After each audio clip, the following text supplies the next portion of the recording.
I ain't getting there today. There's a knapsack in the workshop. Oh, I don't know about that.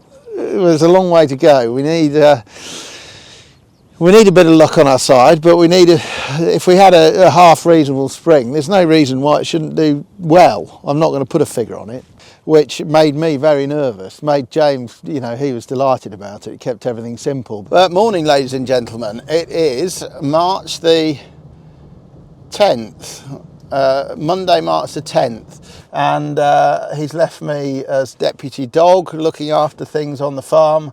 So I shall call in every morning and just make sure that everybody knows what they're doing and iron out any problems before I go and do my day job.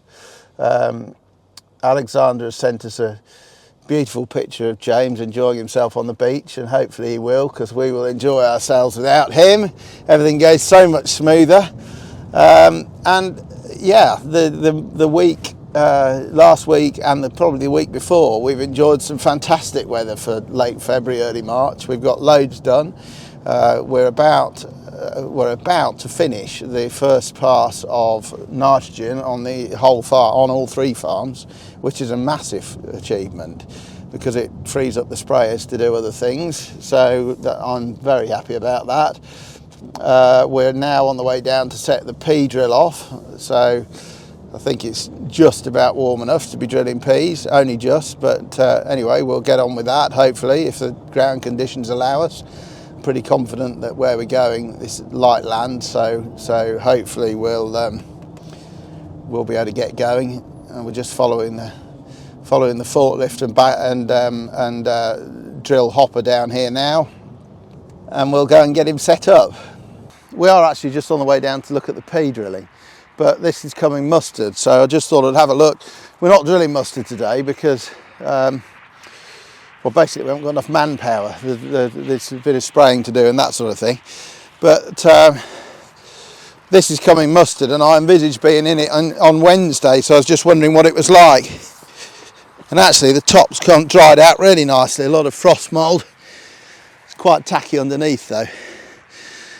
But anyway, it's not going to dry out an awful lot more, so I think we want to be in here, but we'll get the drills out on Wednesday and see what we can make of it. But I don't know, the pump's flat. I reckon the pump's gone. Oh, for the love of God. Well, yeah. It is what it is. We'll have to find... Unless they can strip it down, we'll get someone out to it. But it's past our department. I've gone through everything with Class, Scott, right, Horsch, and we're still not getting nothing at the minute. Well, I'm just waiting to hear for a few things. Well, are they coming out to it? Well, I don't know. I'm going to try and get someone to come out to it because it's past my department, and Simon ain't got to train it yet. So we'll have to get someone out. So how have you left it? Well, I'm just waiting to see if I can get hold of David, see what David says, and see if you can get someone out to it. Right. Oh dear, oh dear. Well, we're going to have to. Just this second finished saying on camera how well everything's going, that we've nearly finished top dressing. Yeah, well, I ain't getting there today. There's a knapsack in the workshop. Right, I'm just down sorting this drill out, so I'll speak to you in half an hour. Can you just keep me posted? Let me know what the plan is, because we obviously need to get it going again post haste. Yeah, no, that's fine. I'll keep trying some stuff, but yeah, I'm waiting to hear back. Okay, very good. Catch you later. Bye. Bye. So Big G is out of the yard, the 1167 and the Sprinter drill here waiting for the loader to load it with seed, and then we'll crack on with some pea drilling. I'm just did have a slight panic because we walked in the field and there's what was a pond by the looks of it, but anyway, now we've got into the field, it's a lot better. Lovely frost mould, dried out on top, quite tacky underneath, but Glyn knows what he's doing. He's quite good at these situations, so hopefully we can slot some seed in without dragging a whole load of raw up. The field, well, I'm not quite sure how big this field is. The field that we're, the acreage that we're drilling, hectares we're drilling, I think there's about 350 hectares of peas. We're drilling them at 290 kilos per hectare because they're quite small. It's quite a small seed, so actually the seed rate's not as large as it could be. It is, what time is it? 20 past 10, and we've got the drill going finally. Obviously there's always teething problems on the first day, but the GPS didn't want to work. The hopper battery was flat, but basically we're now going, and it's going well. It's only just dry enough underneath, but it is lovely and dry and crisp top, so the drill's running clean.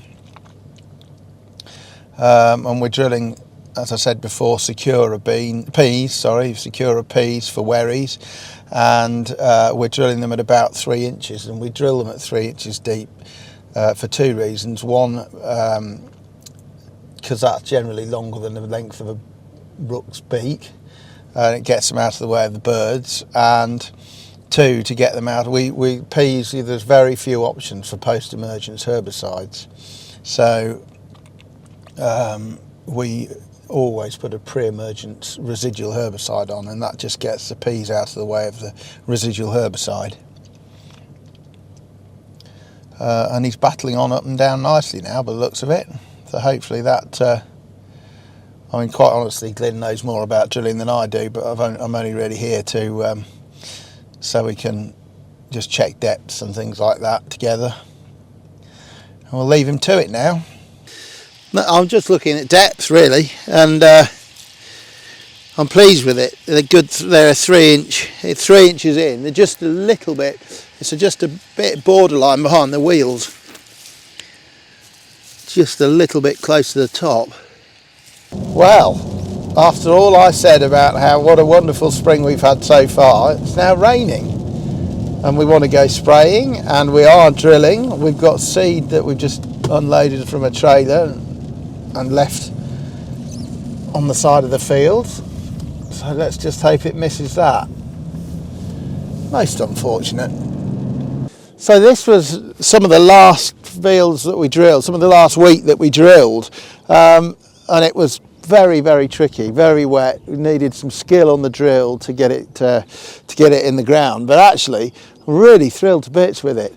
We were really lucky. We had some fortnights dry weather afterwards, which just let the stuff chit and come up before it got really wet. Then it did get wet after that, but we were just lucky. And that, to me, for November drilled wheat, is not a bad stand. I'm pleased with that. Yeah. Well, then, how much yields are going to be? Oh, I don't know about that. There's a long way to go. We need a bit of luck on our side, but if we had a half reasonable spring, there's no reason why it shouldn't do well. I'm not going to put a figure on it because it's not mid-September drilled, but there's a lot we can do to get it to get it going, and I think there's potential there. There's something to work with, which for the last 2 years has been something that we haven't had. Everything's been late. We've been chasing rather than doing what we wanted to do. And this year, we've actually got a farm full of crops to work with, which is a huge relief, and it'll be excellent. And it's relatively clean. I just would have to check what variety this is. I think it's Skyfall, but there's quite a lot of septoria in it, but there's no rust yet, which is surprising. But clean blackgrass rise, because that's the one good thing about late drilling, is that we killed most of the blackgrass before we even drilled it, and it's had a robust residual herbicide program since, and it is clean. And this is a dirty farm. I'm really quite thrilled with this.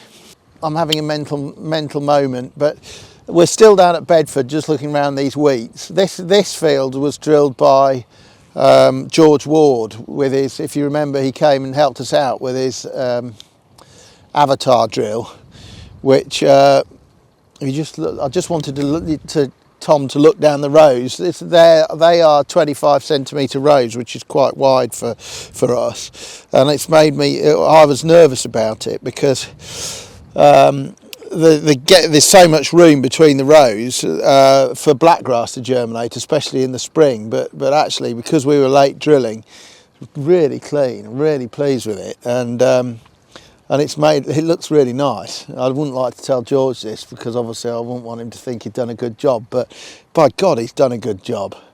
And the wheat, because they're wide rows, there's a lot more wheat down each row, and the row all stands up nice and bold.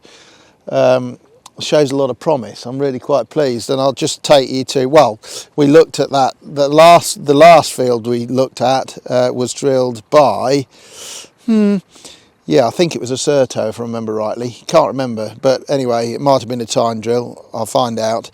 But I just thought it was interesting to see the contrast. That last field, the rows were a lot tighter together. It'll make absolutely no difference, I doubt, because the seed rate was the same. The closer the rows, the less seed there is down each row.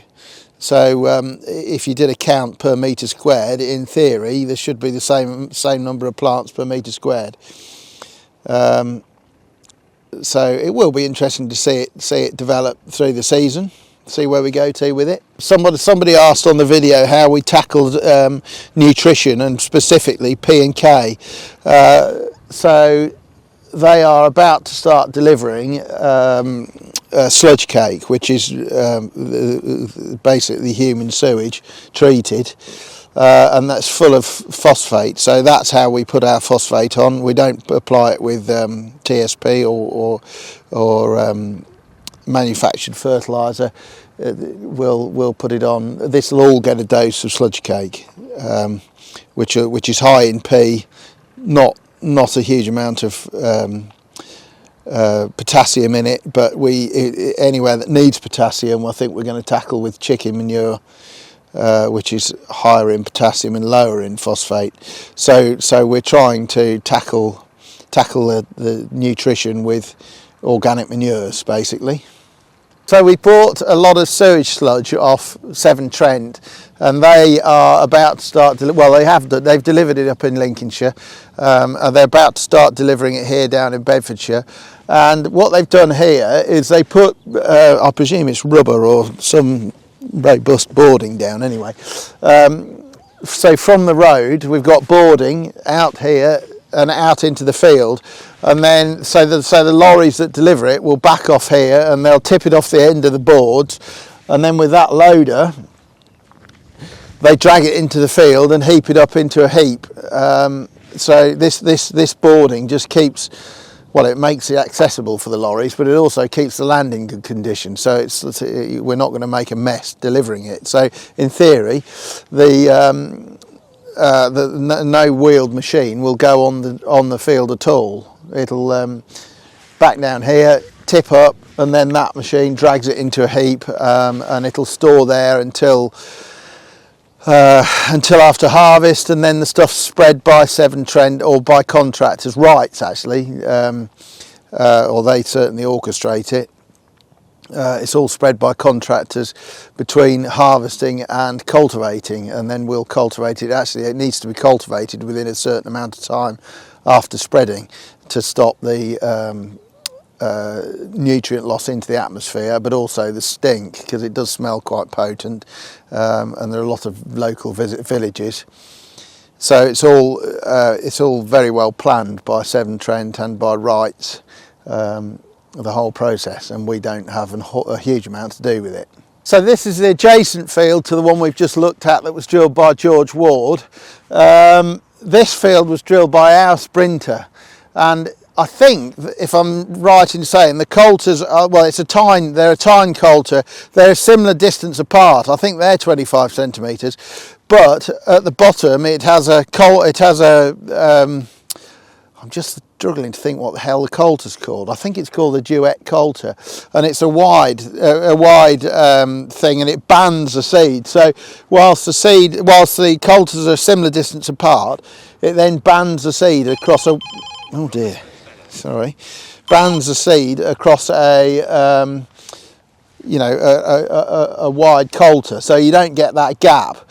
I was just going to say a little bit about varieties, because traditionally we've been we went for several years just growing Skyfall. Skyfall, there's the only variety on the entire farm, which made me very nervous. Made James, you know, he was delighted about it. It kept everything simple. But from an agronomic point of view, that is pretty dangerous because Skyfall in its own right is a dirty variety and it gets dirtier.